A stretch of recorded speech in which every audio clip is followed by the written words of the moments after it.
ಎಲ್ಲರಿಗೂ EMS career ಅಕಾಡೆಮಿಗೆ ಸ್ವಾಗತ. ಇವತ್ತಿನ ದಿನ ನಾವು ಹೊಸ ಅಧ್ಯಾಯವನ್ನು ಶುರು ಮಾಡೋದು ಹೌದಲ್ಲ. ಏನಪ್ಪ ಹೊಸ ಅಧ್ಯಾಯ ಅಂದರೆ ಭಾಜ್ಯ ಮತ್ತು ವಿಭಾಜ್ಯತೆಯ ನಿಯಮ ಅಂತಕ್ಕಂಥದ್ದು ಇವತ್ತಿನ ದಿನ ಚರ್ಚೆ ಮಾಡೋದು. ಅದರಲ್ಲಿ ಏನು ಬರ್ತಾವಪ್ಪ ಅಂದರೆ ಭಾಜ್ಯ ಸಂಖ್ಯೆಗಳು ಅಂತಕ್ಕಂಥದ್ದು ಬರ್ತೈತಿ ಮತ್ತು ಅವಿಭಾಜ್ಯ ಸಂಖ್ಯೆಗಳು ಅಂತಕ್ಕಂಥದ್ದು ಕೂಡ ಬರ್ತೈತಿ ಹೌದಾ. ಮತ್ತು ಹಿಂದಿನ ತರಗತಿಯಲ್ಲಿ ನಾವು ಏನು ಚರ್ಚೆ ಮಾಡಿದೆವಪ್ಪ ಅಂದರೆ ಲಾಭ ಮತ್ತು ನಷ್ಟಕ್ಕೆ ಸಂಬಂಧಿಸಿರ್ತಕ್ಕಂಥ ಪ್ರಮುಖ ಸೂತ್ರಗಳನ್ನು ಚರ್ಚೆ ಮಾಡಿದೆವು. ಕೊಂಡ ಬೆಲೆ ಅಂದ್ರೇನು, ಮಾರಿದ ಬೆಲೆ ಅಂತಕ್ಕಂಥದ್ದು ಅಂದ್ರೇನು ಎಲ್ಲ ಚರ್ಚೆ ಮಾಡಿದೆವು. ಅದರ ಜೊತೆಗೆ ಏನು ಮಾಡಬೇಕು, ಶೇಕಡ ಲಾಭ ಶೇಕಡ ನಷ್ಟ ಅಂತಕ್ಕಂಥದ್ದು ಸಂಬಂಧಿಸಿರ್ತಕ್ಕಂಥ ಪ್ರಮುಖ ಸೂತ್ರಗಳನ್ನು ಕೂಡ ಚರ್ಚೆ ಮಾಡಿವು. ಉದಾಹರಣೆ ಸಹಿತ ಏನು ಮಾಡಿದೆವು, ಚರ್ಚೆಯನ್ನು ಮಾಡಿದೆವು. ಇವತ್ತೇನು ಮಾಡೋಣ, ಭಾಜ್ಯ ಸಂಖ್ಯೆಗಳಂದ್ರೇನು, ಯಾವ ರೀತಿ ಇರ್ತೈತಿ ಉದಾಹರಣೆಗಳು ಅದಕ್ಕೆ, ಮತ್ತು ಅವಿಭಾಜ್ಯ ಸಂಖ್ಯೆಗಳಂದ್ರೇನು, ಅದಕ್ಕೆ ಯಾವ ರೀತಿ ಉದಾಹರಣೆ ಇರ್ತದೆ ಅಂತ ನೋಡ್ಕೊಂಡು ಬರೋಣ. ಮೊದಲನೇದಾಗಿ ಏನಿರ್ತೈತಿ, ಭಾಜ್ಯ ಸಂಖ್ಯೆಗಳಂದ್ರೆ ಏನಿರ್ತೈತಿ ಅಂದರೆ ಎರಡಕ್ಕಿಂತ ಹೆಚ್ಚಿನ ಅಪವರ್ತನಗಳನ್ನು ಹೊಂದಿರತಕ್ಕಂಥ ಸಂಖ್ಯೆಗೆ ಏನಂತ ಕರಿತೀವಿ ಅಂದರೆ ಭಾಜ್ಯ ಸಂಖ್ಯೆಗಳು ಅಂತ ಕರಿತೀವಿ. ಭಾಜ್ಯ ಅಂದ್ರೇನು, ವಿಭಾಗಿಸಕ್ಕೆ ಸಾಧ್ಯ ಇರಬೇಕು. ವಿಭಾಗಿಸಕ್ಕೆ ಅಂದ್ರೆ ಏನಿರ್ತೈತಿ, ಒಂದು ಸಂಖ್ಯೆಯನ್ನು ನಾವು ತೊಗೊಂಡೇವಂದರೆ ಅದೇನು ಮಾಡಬೇಕು, ಆ ಯಾವುದೇ ಸಂಖ್ಯೆಯಿಂದ ಅಂದ್ರೆ ಅದು ತೆಗೆದುಕೊಂಡಿರ್ತಕ್ಕಂಥ ಸಂಖ್ಯೆಯಿಂದ ಏನು ಮಾಡಬೇಕು, ಸಂಪೂರ್ಣವಾಗಿ ಭಾಗ ಹೋಗಬೇಕು ಹೌದಲ್ಲ. ಈ ಉದಾಹರಣೆ ಏನು ತೊಗೊಂಡಿವಪ್ಪ ಅಂದರೆ ಈಗ 18 ಅಂತಕ್ಕಂಥದ್ದಾಗಿರ್ಬೋದು, 12 ಅಂತಕ್ಕಂಥದ್ದಾಗಿರ್ಬೋದು, ನೆಕ್ಸ್ಟ್ 21 ಅಂತಕ್ಕಂಥದ್ದನ್ನು 3 ಉದಾಹರಣೆಯನ್ನು ನಾವು ತೆಗೆದುಕೊಂಡಿದ್ವಿ ಹೌದಲ್ಲ. ಅಂದರೆ ಎರಡಕ್ಕಿಂತ ಹೆಚ್ಚಿಗೆ ಏನಿರಬೇಕು, ಅಪವರ್ತನಗಳಿರಬೇಕು. ಅಪವರ್ತನ ಅಂದರೆ ಏನಿರ್ತೈತಿ, ಒಂದು ಸಂಖ್ಯೆ ಇನ್ನೊಂದು ಸಂಖ್ಯೆಗೆ ಏನು ಮಾಡ್ಬೇಕು, ಸಂಪೂರ್ಣವಾಗಿ ಭಾಗ ಹೋಗ್ತೈತಿಲ್ಲ ಅದನ್ನು ಹೌದಾ. ನೋಡ್ಕೊಂಡು ಬರೋಣ, ಮೀನಿಂಗ್ ನೋಡ್ರಿ. ಏನಂದರೆ ಭಾಜ್ಯ ಸಂಖ್ಯೆಗಳಂದ್ರೆ ಏನನ್ನೋದು ನೋಡ್ರಿ, ಸ್ವಲ್ಪ ಸಿಂಪಲ್ ಆಗಿ ಬರ್ತೀನಿ. ಯಾವ ಸಂಖ್ಯೆಗಳು ಎರಡಕ್ಕಿಂತ ಹೆಚ್ಚು ಅಪವರ್ತನಗಳನ್ನು ಹೊಂದಿರುತ್ತವೆಯೋ ಹೌದಲ್ಲ, ಎರಡು ಇರಬೇಕು ಇಲ್ಲ ಎರಡಕ್ಕಿಂತ ಹೆಚ್ಚಿಗೆ ಏನಿರಬೇಕು ಅಪವರ್ತನಗಳು, ಅಂದರೆ ಬೇರೆ ಎರಡಕ್ಕಿಂತ ಹೆಚ್ಚಿನ ಸಂಖ್ಯೆಯಿಂದ ಏನು ಮಾಡಬೇಕು, ಆ ತೆಗೆದುಕೊಂಡಿರ್ತಕ್ಕಂಥ ಸಂಖ್ಯೆ ಸಂಪೂರ್ಣವಾಗಿ ಅಂದರೆ ಶೇಷ 0 ಉಳಿಸ್ತಕ್ಕಂಥ ವ್ಯವಸ್ಥೆ ಇತ್ತಂದ್ರೆ, ಭಾಗಿಸಕ್ಕೆ ಸಾಧ್ಯ ಇತ್ತಂದ್ರೆ ಅಂಥವಕ್ಕೆ ಏನಂತ ಕರಿತೀವಿ, ಭಾಜ್ಯ ಸಂಖ್ಯೆಗಳು ಅಂತ ಕರಿತೀವಿ ಹೌದಲ್ಲ. ಅಂತಹ ಸಂಖ್ಯೆಗಳಿಗೆ ಭಾಜ್ಯ ಸಂಖ್ಯೆಗಳೆಂದು ಕರೆಯುತ್ತಾರೆ ಹೌದಲ್ಲ.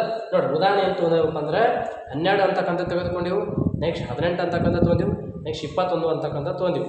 ನೆಕ್ಸ್ಟ್ ಸರ ಅಪವರ್ತನಗಳಂದ್ರೆ ಯಾವ ರೀತಿ ಇರ್ತದೆ ರೀ ಸರ್, ನಾವು ಯಾವ ರೀತಿ ಕಂಡು ಹಿಡಿಬೇಕಂತಂದ್ರೆ ಹೌದಲ್ಲ, ಯಾವ ರೀತಿ ಗುರುತಿಸ್ಬೇಕಲ್ಲ. ಯಾಕಂದ್ರೆ ಆ ಸಂಖ್ಯೆ ಈ 12 ಅಂತಕ್ಕಂಥದ್ದು ಯಾವ್ಯಾವ ಸಂಖ್ಯೆಯಿಂದ ಸಂಪೂರ್ಣವಾಗಿ ವಿಶೇಷವಾಗಿ ಏನಂತ ಕರೀತಾರೆ, ಭಾಗ ಹೋಗ್ತೈತಿ ಹೌದಲ್ಲ. ಭಾಗ ಹೋಗುವಂಥ ಸಂಖ್ಯೆಗಳನ್ನ ಏನಂತ ಕರಿತೀವಿ, ಭಾಜ್ಯ ಸಂಖ್ಯೆಗಳು ಅಂತ ಕರಿತೀವಿ.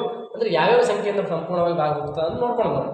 ಮೊದಲಿಗೆ ಏನು ಮಾಡೋಣ, 21ರ ಅಪವರ್ತನಗಳು ಯಾವ್ಯಾವ ಅಂತ ನೋಡ್ಕೊಂಡು ಬರೋಣ ಹೌದಲ್ಲ. 21 ಸಂಖ್ಯೆ ಐತಿ ಹೌದಲ್ಲ, ಅದರ ಅಪವರ್ತನಗಳಂದ್ರೆ ಏನಿರಬೇಕು, ಎರಡಕ್ಕಿಂತ ಹೆಚ್ಚಿಗೆ ಅಪವರ್ತನಗಳನ್ನು ಹೊಂದಿದ್ರೆ ಅದನ್ನು ಭಾಜ್ಯ ಸಂಖ್ಯೆಗಳು ಅಂತ ಕರಿತೀವಿ. ಇಲ್ಲಿ ಐತಿ, ಇಲ್ಲಿ ನೋಡೋದು ಎರಡಕ್ಕಿಂತ ಹೆಚ್ಚಿಗೆ. ಮೊದಲು ನೋಡ್ರಿ, ಈ 21ನ್ನು 1ರಿಂದ ಸಂಪೂರ್ಣವಾಗಿ ಭಾಗ ಹೋಗಿಸ್ಬೋದಾ, 1 21 ಅಂತ ಬರ್ತೈತಿ ಹೌದಲ್ಲ. 1ನ್ನು 21 ಸಲ ಕಳೆದವಾಗ ಏನಾಗುತ್ತೆ, ನಮಗೆ 21 ಅಂತಕ್ಕಂಥ ಬರ್ತೈತಿ.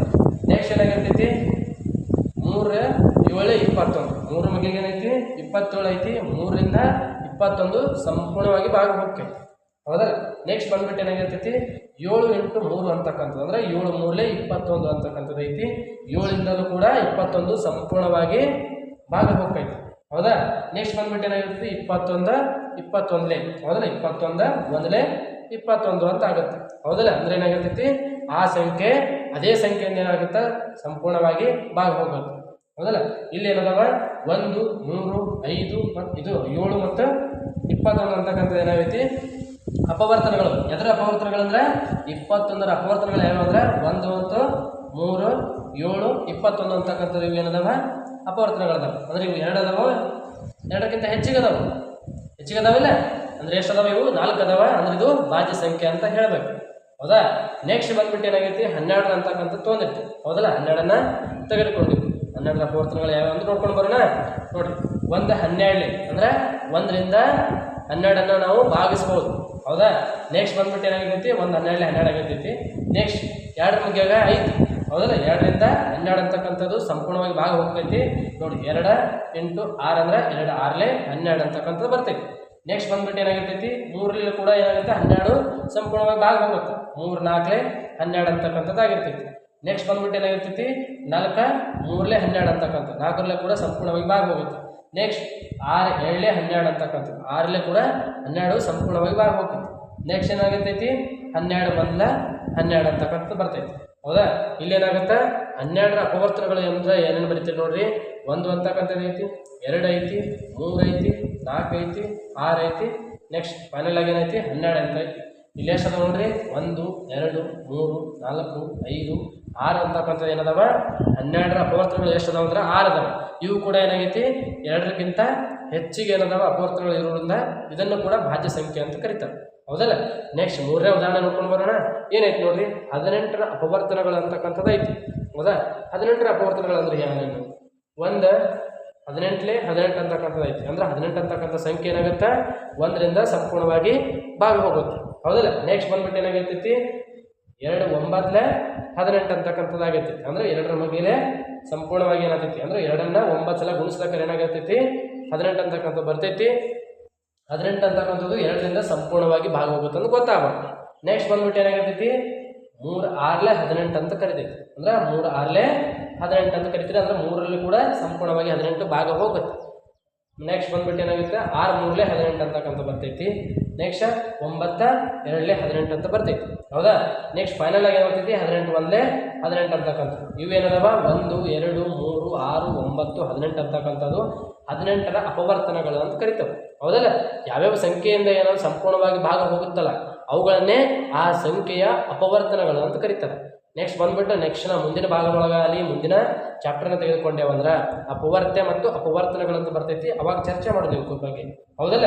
ಈಗೇನು ಮಾಡೋಣ ಭಾಜ್ಯ ಮತ್ತು ಅವಿಭಾಜ್ಯತೆಯ ನಿಯಮಗಳಂತಕ್ಕಂಥ ನೋಡುವಂಥ ಸಂದರ್ಭದಲ್ಲಿ ಭಾಜ್ಯ ಸಂಖ್ಯೆಗಳ ನಿಯಮ ನೋಡೋಣ. ಹೌದಲ್ಲ. ಯಾವ ಅಪವರ್ತನಗಳಾಗ್ಯಾವ ಅಂತ. ನೆಕ್ಸ್ಟ್ ಇದ್ರದ್ದು ಅಪವರ್ತನಗಳು ಯಾವ್ಯಾವ ಅಥವಾ 18ರದು 1 2 3 6 18 ಅಂತಕ್ಕಂಥದ್ದು. ಇದು ಕೂಡ 2ಕ್ಕಿಂತ ಹೆಚ್ಚಿನ ಅಪವರ್ತನಗಳನ್ನು ಹೊಂದಿದೆ. ಆದ್ದರಿಂದ ಇದು ಕೂಡ ಏನಾಗಿರ್ತೈತಿ ಭಾಜ್ಯ ಸಂಖ್ಯೆ ಅಂತ ಹೇಳ್ಬೋದಾ?